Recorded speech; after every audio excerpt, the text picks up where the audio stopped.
Hello dear viewers, welcome to a sleep story from the Lotus Palace, a place where the candles burn low, the corridors grow quiet, and we follow the unhurried lives of those who tend to beauty in silence.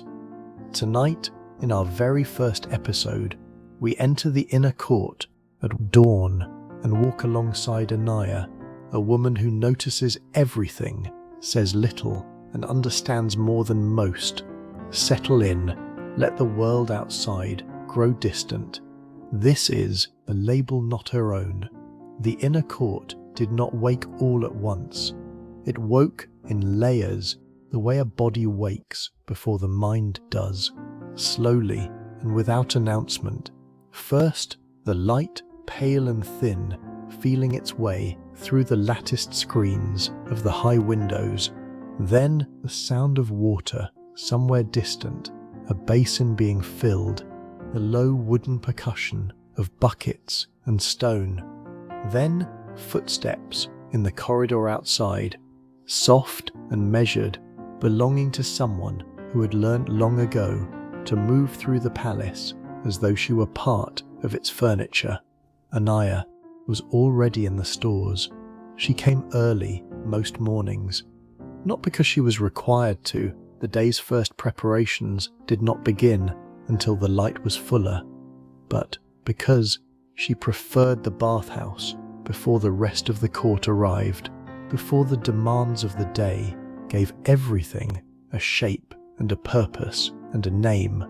In these first minutes, the stores belonged to no one in particular. They were simply themselves, cool and still, and smelling of everything at once. She stood at the entrance for a moment, as she often did, and breathed. The smell of the stores was not one smell, but many, layered over years of use, until they had become something entirely their own. There was the base of it, the stone walls, always slightly damp, with a mineral coolness that sat underneath everything else. Above that, the dry, woody scent of the shelves themselves, old timber that had absorbed decades of oils and resins. And then the contents, the ceramic jars with their tight-fitted lids, each holding something different, the sum of them impossible to separate into individual threads. Cedar, sandalwood, something floral, faint and sweet from the row of dried petal preparations near the far wall, the green, almost bitter edge of dried herbs in their cloth bundles, the richer, heavier note of pressed oils in their dark bottles. She knew every smell. She had learnt them over years until they had become a kind of language, readable without effort. She could tell, without opening a jar, whether its contents were fresh or beginning to turn. She could tell, from the quality of a scent, whether an ingredient was what it claimed to be. Her father had given her this, the habit of careful attention, the patience to notice. He had been a physician, and though her work was not his work, the practice of it was the same. To look slowly, to trust the evidence of the senses, to resist the urge to conclude before you had finished observing. She lit the small oil lamp on the work table and began. Morning inventory was the first task of every day, and it was one she never found tedious. There was a satisfaction in it, a quiet, orderly satisfaction that she had come to rely on. She moved along the shelves from left to right, as she always did, lifting each jar in turn, checking the weight of it against what she knew it should be, reading its label, returning it to its place. Some jars she opened briefly to verify the contents by scent. Others she simply weighed in her hands. She knew them well enough that the balance told her what she needed. The shelves ran the length of 2 walls, The left wall held the oils, fixed oils in their dark glass bottles, arranged by viscosity and origin. Above them, the more volatile materials in smaller, more tightly sealed containers. At the top, the rarest things used infrequently and kept behind a simple latch. The right wall was herbs and dried materials. Bundles hung from hooks above the shelves, filling the space with a dry, dusty fragrance. Below them, the processed materials in labeled jars, ground bark, dried flowers, mineral salts, powdered roots. Anaya had organized the shelves herself when she had been promoted from junior attendant, and the logic of them was hers. Other attendants used the stores throughout the day, but they had learned her arrangement, and it was generally respected.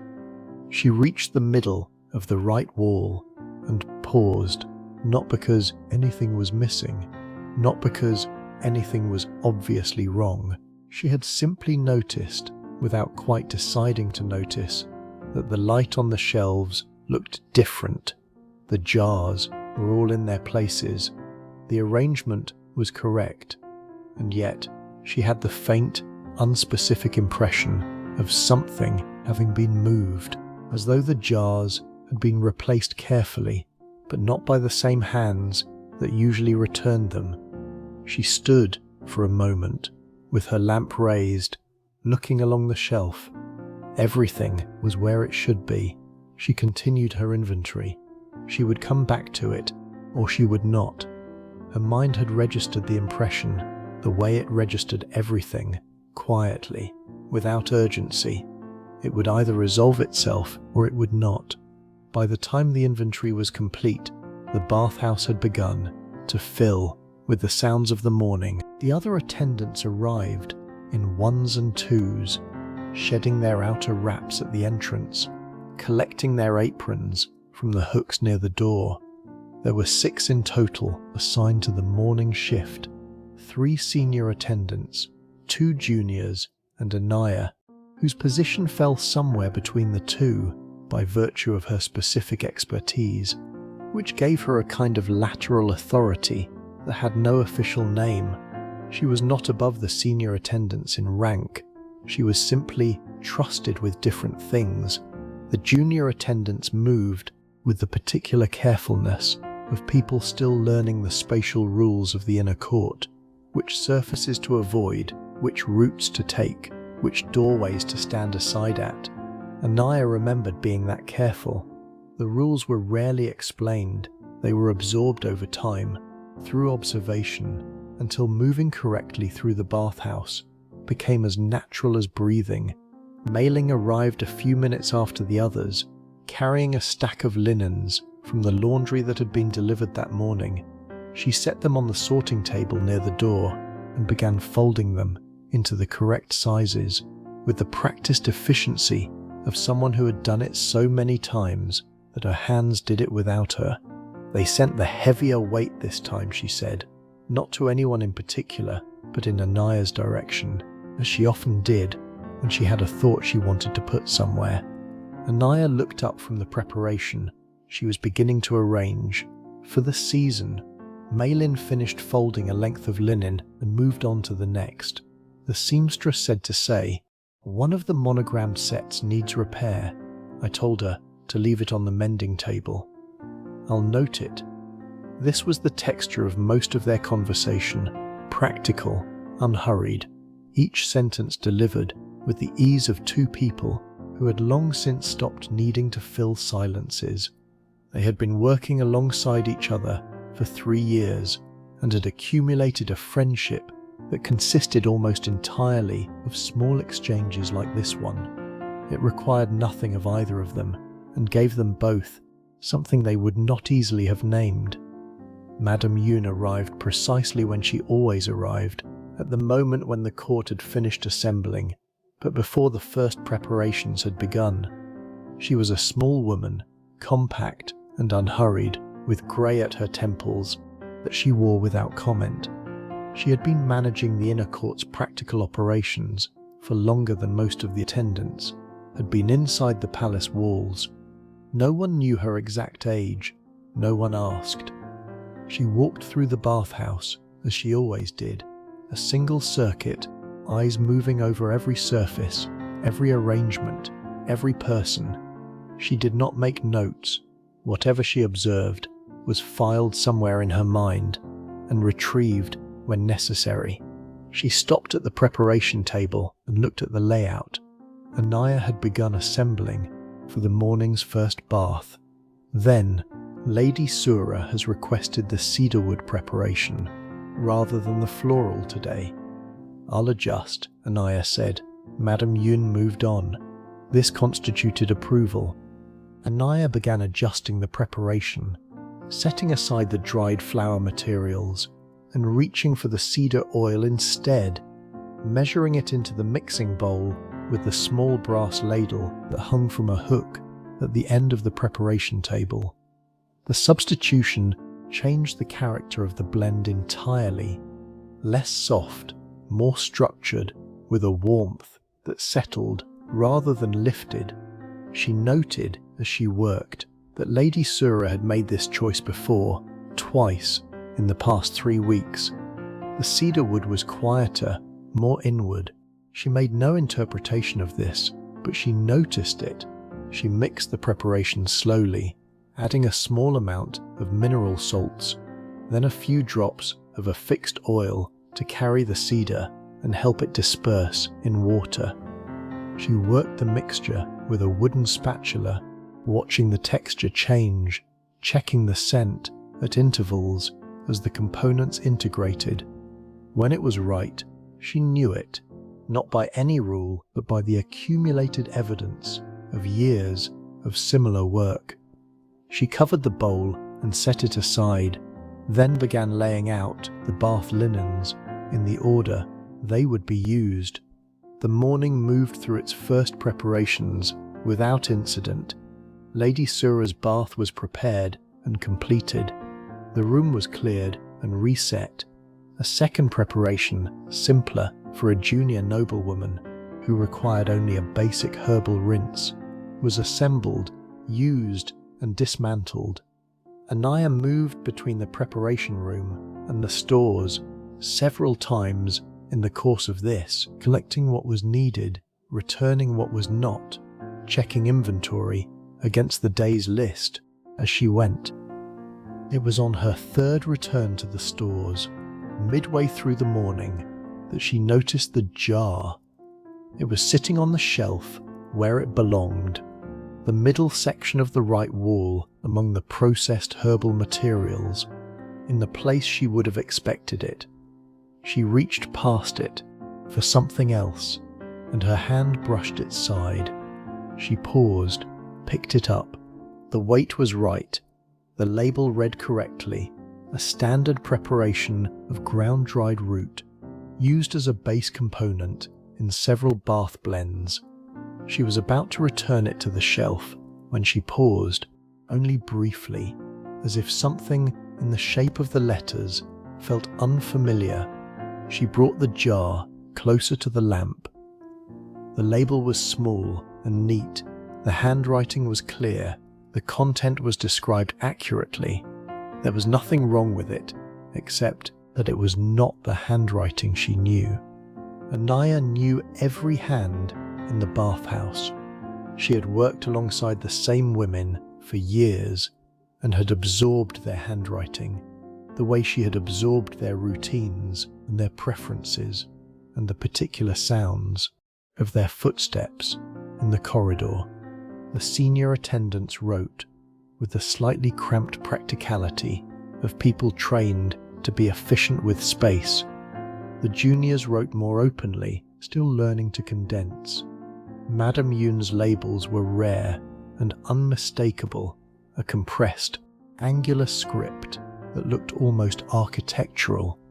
This writing was none of those.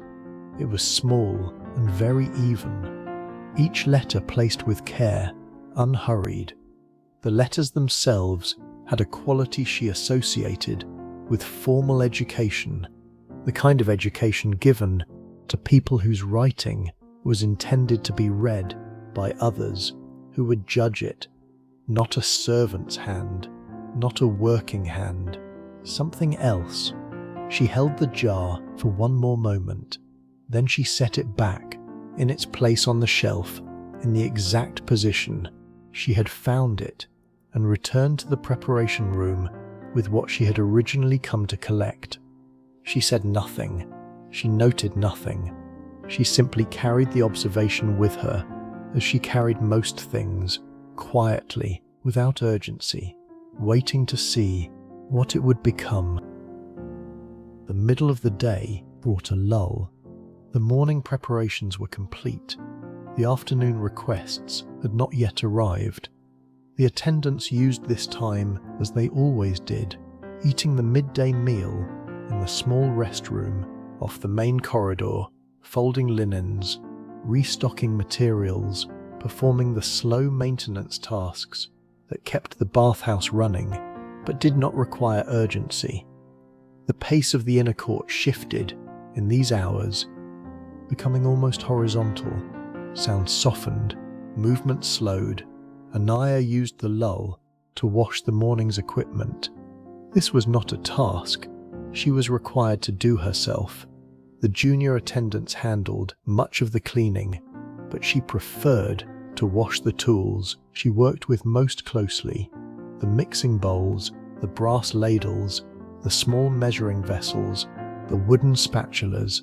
She carried them to the washing room and set them in the stone basin, filling it with warm water from the heated cistern in the wall, adding a small amount of a mild herbal wash that left no scent of its own. The washing room was narrow and quiet, lit by a single high window that let in a column of pale afternoon light. Anaya washed each item in turn, working methodically, rinsing first to loosen residue, then washing slowly with a cloth, then rinsing again, checking by sight and by touch that the surface was clean. She set each piece on the drying shelf and moved to the next. The work required almost nothing of her mind, and she let her thoughts settle into it, neither directing them nor suppressing them. She thought about the handwriting, not analytically. She was not constructing a theory.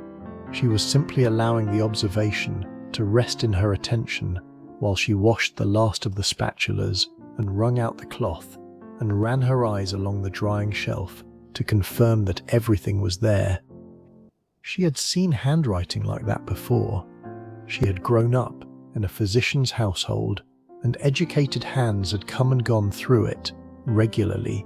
Scholars who consulted her father about medicinal plants, officials who required documentation of treatments, occasionally a learned woman whose family had given her letters along with everything else that rank permitted. The writing on the jar belonged to that world. It did not belong to the stores. She ate a midday meal with Milin in the restroom. The restroom was small, a low table, cushions around it, a shelf for tea things along one wall. It smelled of the tea currently steeping, and underneath that, faintly, of the same layered scents that pervaded the whole bathhouse. They sat across from each other with bowls of rice and a simple vegetable preparation from the kitchen, eating without hurrying. Milin was talking about the linens, the seamstress, the weight of the fabric, a small complaint about the irregularity of the delivery schedule, and Anaya was listening in the comfortable, partial way she listened to Milin's practical observations, absorbing some and letting others pass through. Then Milin said, without particular emphasis, "Oh, I meant to say, Lady Ruha's attendant asked me last week whether the stores were ever left unlocked in the evenings."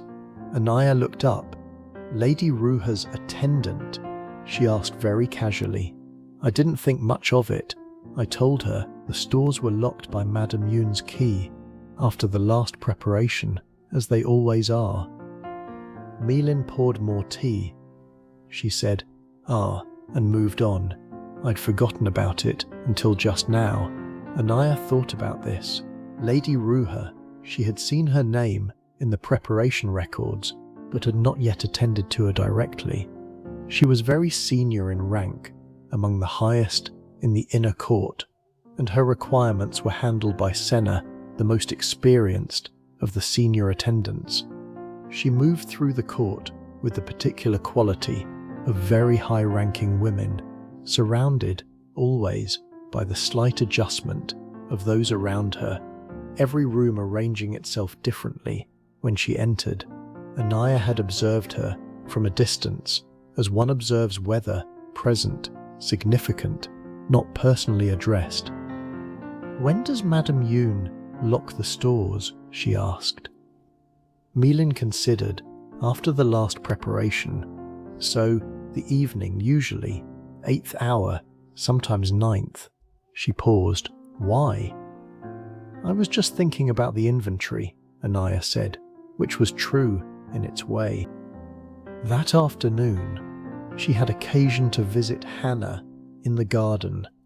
The bathhouse required certain fresh botanical materials that were kept growing in the inner court's garden. Rather than stored dried, their properties were better preserved in a living state, and Hannah maintained them with a steadiness and expertise that Anaya had come to rely on entirely. She brought a small basket and a folded cloth and made her way through the inner court's connecting corridors to the garden entrance. The garden was one of the quieter places in the inner court. It was not large, but it was arranged with a density that made it feel removed from the palace around it. Walls of clipped greenery along two sides, a central path of pale stone, several raised beds given over to different categories of plant, medicinal herbs in one, decorative flowering things in another.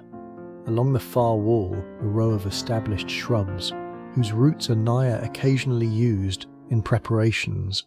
Hannah knew every plant by name and by nature, and she moved among them with the ease of someone who had spent more years in gardens than in rooms. She was pruning the shrubs when Anaya arrived, removing dead growth with small decisive cuts. She acknowledged Anaya's presence with a nod and continued her work, while Anaya began collecting from the herb bed. They worked in comfortable parallel for some time. Hannah rarely spoke without reason, and Anaya had learned not to fill the silence. The garden had its own sounds, insects, the faint movement of leaves, water running somewhere beneath the stone path in a channel she had never located. She collected what she needed, slowly, checking each plant before cutting, taking only what she would use. Eventually Hannah said, without looking up from her pruning, Lady Ruha's household had no servants when she was young. Anaya continued her work. Is that so? Her family was learned, modest means. She was given to the court through scholarship. Hannah moved to the next shrub. She knows how to work with her hands. She said nothing more. Anaya asked nothing more. She folded the last of the cuttings into her cloth and placed it in the basket, and thanked Hannah, who nodded without looking up, and made her way back through the corridors to the bathhouse. The afternoon preparations carried their own particular rhythm. 3 baths to be arranged and completed before the evening. Anaya worked through them in sequence, preparing each one from the beginning, selecting materials from the stores, measuring and mixing, carrying the preparation to the bathroom, arranging the linens, checking the water temperature against the requirements of each lady, dismantling and cleaning. Afterwards, between preparations, she returned to the stores to collect what was needed, and on one of these returns, she moved along the right wall more carefully than usual. She found 2 more jars. They were in their correct places, Their contents were correct, their labels were accurate, and the handwriting was the same small, even educated hand that had labeled the first jar. 3 jars in total, now that she could identify. Different materials, different sections of the shelf, all returned correctly, all labeled with care. She stood in the stores for a moment with the lamp in her hand, looking along the shelves. The picture was becoming clear to her, not as a conclusion she had reached, but as something that had emerged from the accumulation of small things, the faint impression of displacement. She had noticed that morning the handwriting, unlike any servants she knew. Mylin's offhand remark about the evening stores, Hannah's brief and unprompted account of a woman who had grown up working with her hands. She understood now what the stores were being used for after the key was turned. She set her lamp on the preparation table and returned to work. She did not write anything down. She did not speak of it. The third afternoon preparation was for a junior noblewoman who had recently arrived in the inner court and still had the slightly dazed quality of someone learning to inhabit a new atmosphere. Anaya prepared her bath with the same care she brought to every preparation, selecting a blend of mild herbs and a warm, settling oil that would be gentle without being soporific. She arranged the linens in the correct order. She checked the water. She left the room in good order and returned to the stores to put away what remained. The stores were quiet at this hour. The other attendants had finished for the day, or nearly. The evening was beginning its long approach. Through the high windows, the light had shifted from afternoon white to something softer, turning slightly toward gold. She put away the remaining materials, slowly replacing each jar in its place, returning the tools to their hooks, folding the unused cloths. When she was finished, the stores looked exactly as they always did at the end of the day, ordered, complete, ready. She stood at the entrance for a moment before leaving, the way she stood when she arrived in the mornings. The stores in the evening smelled different than they did at dawn, warmer, the scents fuller, the day's activity, having released something from the materials that the cool morning held in. She left them as they were and went to finish her evening tasks. She arrived the following morning, a little earlier than usual. The inner court was at its most still at this hour, not fully dark, but not yet light. The sky above the roof lines, the particular deep blue that existed only in the few minutes before dawn made its decision. The corridor to the bathhouse was empty. Her footsteps in the stone passage were the only sound. She unlocked the stores with her own key and stepped inside. The first thing she noticed was the smell. It was the same as always, cedar and mineral and old wood and the layered complexity of years. But underneath it, very faint, the particular warmth that the air in a room holds for some hours after a person has been working in it. Someone had been here recently, within the last several hours. She raised her lamp and looked along the shelves. The arrangement was slightly different. Not wrong, not disordered or misplaced, slightly improved. A grouping of jars on the middle shelf had been reorganized in a way that was marginally more logical than how she had left them, placing like materials closer together in a sequence that would have taken her longer to arrive at herself. It was not the adjustment of someone unfamiliar with the stores. It was the adjustment of someone who had been observing them long enough to see where the arrangement could be better. On the end of the shelf, in the space that Anaya had kept, slightly clear for ease of access to the most frequently used preparations, sat a new jar. She walked to it, slowly. It was a medium-sized ceramic jar, clean and properly sealed.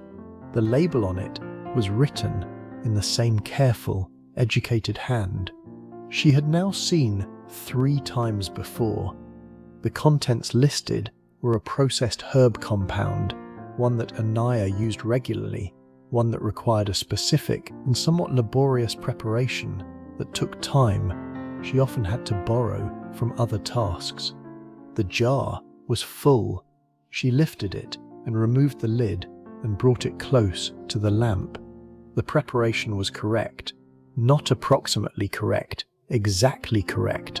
The proportions, the grind, the texture, whoever had made this knew what they were doing, knew it thoroughly, with the confidence of someone who had made such things before and did not need to guess. Anaya replaced the lid and set the jar back in the space where it had been left. She stood very still for a moment. Then she began her morning inventory.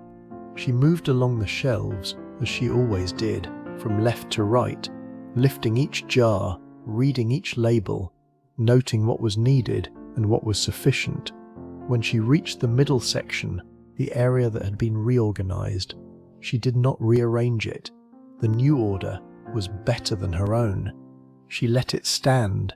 When the inventory was complete, she made a single small adjustment. On the far end of the preparation area, near the wall, there was a section of shelving that was technically accessible but required a slightly awkward reach, lower than the main shelves, partially obscured by the edge of the work table. Anaya had always found it inconvenient and had used it only for materials she needed rarely. She cleared this section now and arranged in it several of the materials she had identified from the labels as things Lady Ruha had been working with most consistently. She did this without haste. She positioned a small brass dish nearby that could serve as a mixing surface. She hung an additional lamp hook at the low shelf's edge, where it would provide the best angle of light for someone working in that area. In the dim hours after the court had retired, she stepped back and looked at what she had arranged. It was subtle enough to require no explanation if anyone else saw it. It was specific enough that the person it was intended for would understand immediately. She said nothing. She wrote nothing. She returned to the preparation table and began the day's first task. 3 mornings after that, she arrived to find one thing different. She had not restocked it.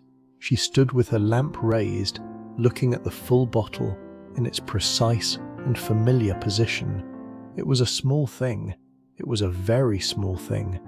And yet it had required someone to notice which bottle she reached for most often, to observe the position she kept it in, to understand that she preferred it at the front of its section.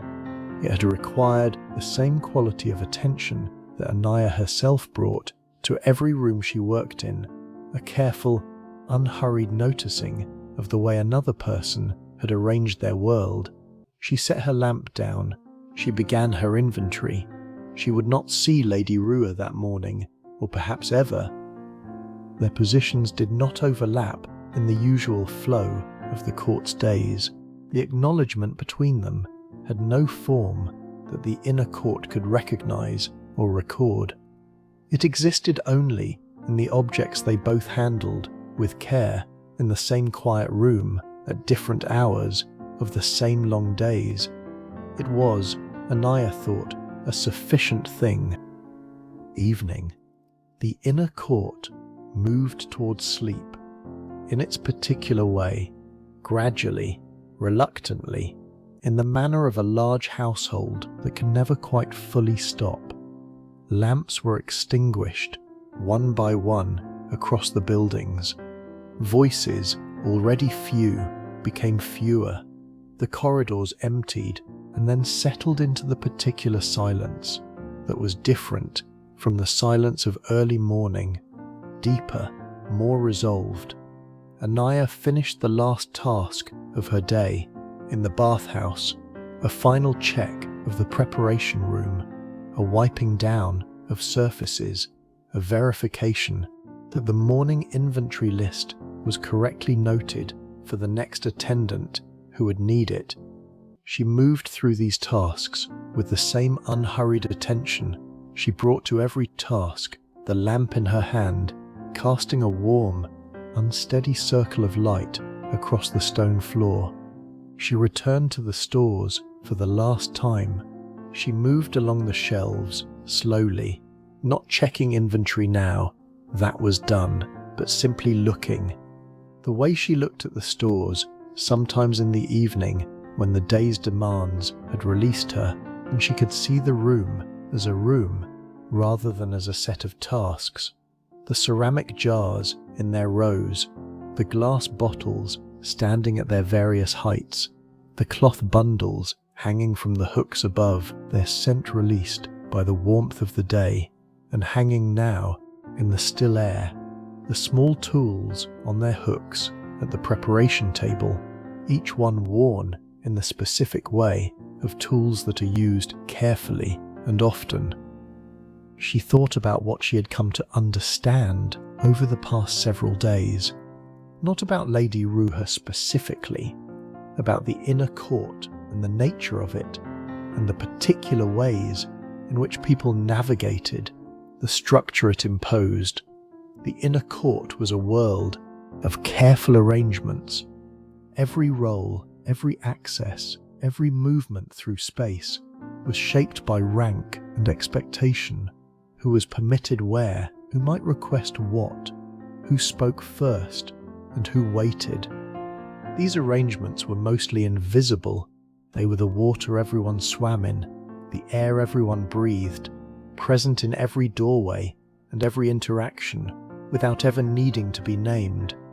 Anaya had grown up understanding them. She had never expected otherwise, and yet a woman of the highest rank in the inner court, surrounded at every waking moment by the ceremony of her position, had found her way at night to a working room, had handled ordinary materials with practiced hands, had organized a shelf according to her own logic, had made a preparation that was correct down to its last proportion, had in some hours of the quiet evening been simply a person doing useful work with her hands in a space that had no ceremony attached to it. The need for this was not something Anaya felt qualified to interpret. She only recognized it the way she recognized a plant growing in unexpected soil, with a kind of quiet, interested attention, with the sense that the world was always more various than its arrangements admitted. She thought about the oil, restocked and placed in its precise position, the attention that had required, the quality of noticing it represented. There was something in that which moved her, though she would not have used that word, moved. She was not given to registering her own responses as feelings that needed names. She simply noticed that the thought of it sat differently in her than other thoughts, with more weight, with something that was almost warmth. She made her final adjustment before leaving. She had cleared and arranged the one with the small brass dish and the repositioned lamp hook. She set a small and careful thing, a bundle of a particular dried herb that she knew from her father's instruction could be prepared in several different ways, some of which she was certain Lady Ruha already knew, but there was one preparation she was less certain about, a method her father had used that was not commonly documented, that required a specific sequence she had discovered through her own observation rather than from any written source. On a small slip of paper, in her own handwriting, the neat, unpretentious script of someone who learnt to write in a practical household, she described the sequence, not at length, 7 lines, the essential steps in the order that mattered. She set it next to the bundle on the low shelf. She would not know whether it was read. She would not know whether the preparation was made. She would find out only, perhaps, from the evidence the stores carried, a herb used, a surface marked, the faint trace of a process completed. Or she would not find out at all. Both seemed equally right to her. She extinguished the lamp. In the darkness, the stores smelled exactly as they always had. Cedar, mineral, old timber, the layered complexity of everything at once. She stood at the entrance for a moment, as she did every morning, but reversed, feeling her way out rather than in. The room releasing her rather than receiving her. The shelves remained as they always had, the jars in their places, the bottles standing in their rows, the bundles hanging, still and fragrant in the dark, the order of it unchanged as it would appear to anyone who looked tomorrow in the full light of the morning. And yet, something about the room felt different now, not in any way that the eye could find, not in any arrangement that could be noted or reported. Different in the way that a space feels different when it has been inhabited by more than one kind of life, when it has held quietly and without record two people's particular way of knowing the world, not changed, shared. She stepped out into the corridor. The inner court breathed its slow evening breath around her, the faint smell of extinguished lamps, the coolness that came up from the stone at night, somewhere, the distant sound of water still running in its channel beneath the garden path. She walked back through the connecting corridors toward her own quarters, unhurried, her hands empty, the day complete. Behind her, the stores held what they always held, and a little more besides. She sat in the small side room where the attendants rested between preparations. It was a plain room, a low bench along one wall, a shelf for tea things, a window that looked onto a narrow interior courtyard where a single tree grew in a stone planter, no ceremony attached to it, no rank observed inside it. It was simply where people went when they needed to stop, briefly, before continuing. Anaya sat with her hands open in her lap and let herself be still. She was not tired, she was not troubled. She was in the particular state that came sometimes at the end of a day when something had shifted in her understanding, not dramatically, but with the gentle, irreversible quality of a thing that had settled into place. She was not dramatizing what she had understood. She had no desire to make it larger than it was. She had understood something about the noblewoman.